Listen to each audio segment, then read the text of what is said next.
Arlecchino has been such a long-awaited character that many players have saved for months. Or, they failed and pulled some other character in the process, but that aside, many people will be pulling for Constellations. But just how good are Arlecchino Constellations? I, for one, have been saving since Farina, and I've got almost 40k Prima Gems. By the time this current patch is over, I'm hoping to be in the upper echelons of 50k. Let's talk about how we will blow our load on Arlecchino.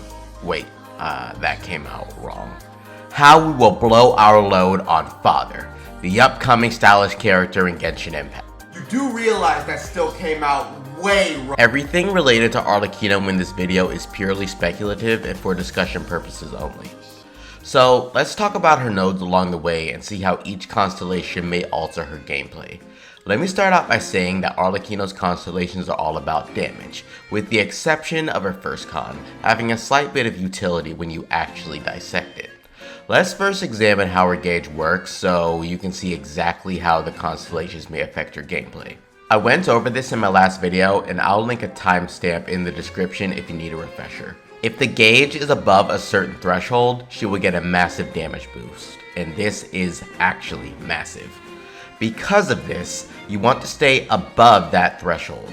Once you dip below that threshold, the damage will drop off significantly. In addition, she will heal less when activating her E at the end of her rotation. Using a charge attack will regain some gauge, but as you continue to do her normal attacks, it will eventually run out. By the time this happens, normally all of the buffs will have expired and you'll have to recast her skill for healing and then let the gauge refill and then buff up your characters again and come back and fight with Arlecchino. So with her C1, the difference here is there's a chance that her gauge will not decrease but increase instead. Meaning you will be able to definitely stay above the threshold for the gauge longer and potentially making your rotations longer as well. So when Arlecchino first hits the field and is ready to attack, her damage is really high. It does dwindle down when you lose too much of her gauge, of course. With this C1, you will see more damage for longer and your heal at the end of the rotation will also be bigger. Now, remember how I said that it not only doesn't decrease, but increase instead. That means you get a 3 for 1. You increase your gauge instead of decreasing it, and now it will take an additional 2 hits to get back to where the gauge would have been to begin with. It will be a tad bit lower, but in a perfect world where the odds line up as designed, her gauge will barely dwindle down. This is how it will normally function unless you get really unlucky. So essentially, you'll be able to keep your gauge really high until you either need to heal or you need to swap off to rebuff with your other characters. Or her skill duration runs out, and that skill lasts about as long as Farina's pets. This will increase her damage and increase her overall healing. Despite it being a % chance, it will average out at the end of the day. This is a big quality of life con that will increase her damage. Bigger heals and more damage. I think this is actually an amazing constellation with all of that put into consideration. If you made it this far in the video, you must be enjoying it, right? Go ahead and leave a like and help YouTube know that this video doesn't suck. You also have to appease Father by letting her know that you approve of content endorsed directly by her. Now, let's get back to the video. Now the next constellation, man oh man, it's big. And by big, it's a nuke. So the charge up time for Arlecchino, well, that's now shorter. And once you reach the max charge time from gaining the gauge on the enemies and you use your skill, you're going to be unleashing an attack that's stronger than her burst. And the cooldown is even shorter than her burst, meaning every time you use your skill, you get this giant nuke of damage. This is actually insane, as this will be the biggest hitting move in her entire kit, and it's automatic. You get a pyro nuke every rotation that is stronger than her burst. Yeah, kinda crazy. From here on, we are entering pure whale territory. Or you've been saving since birth for a daddy to replace your father.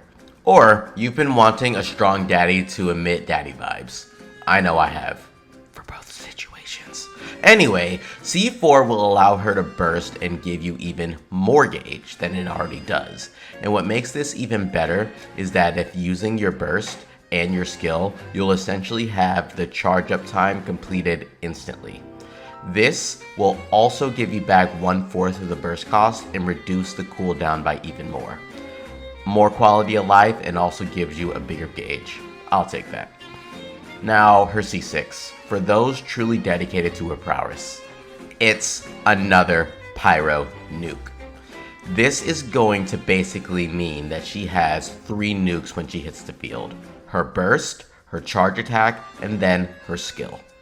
When you heal, you'll do that nuke, and on top of that, she'll get a huge crit damage and crit rate buff to her normal attack and her burst.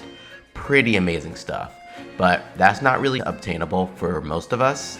Maybe after 2 to 3 reruns, I know that I'll be aiming for that in the distant future.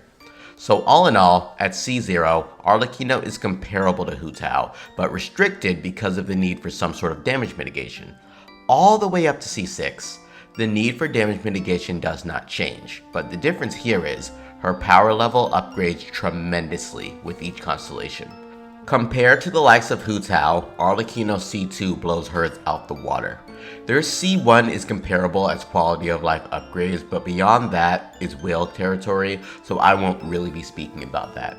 But Arlecchino definitely has a better C4 and a better C6 than Hu Tao. Just saying. So, the verdict.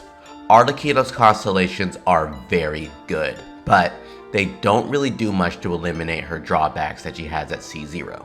Her C1 does somewhat alleviate this with a bit more survivability and rewards you for not needing to heal for more damage. She doesn't get any interruption resistance, and while having 20% damage reduction is nice, that just means that you die 20% slower. If you're hit with a boss's nuke attack in the abyss that would normally kill someone, she'll still get destroyed, or barely survive if you have no damage mitigation. I'm talking about bosses like the triple Magokinki when you just kind of fail to dodge every single one of its attacks and get completely mollywopped into non-existence. That will even kill a 60k HP Zhongli if you mess up. She is plenty powerful at C0, as long as you play into her strengths. While her C1 is a huge quality of life upgrade, her C2 is extremely powerful with that nuke. This is a C2, however, and you shouldn't be spending money out of the means for such a thing. If you saved for it, great. Otherwise, don't spend above your means. C0 Arlecchino is more than enough. Now the bigger question, weapon or constellation? Honestly, I would say weapon all the way because of that drip, but I'll talk more about that in a later video. Still here? Great. Only about 4% of you all are subscribed. That's kind of pitiful. Go ahead and subscribe so you can stay in Father's good graces. I can appease you with more Arlecchino content in the meantime as well. We're inching closer to our 5K milestone, so thank you so much for subscribing and all of the support with my recent videos. Until next time, Enigma out.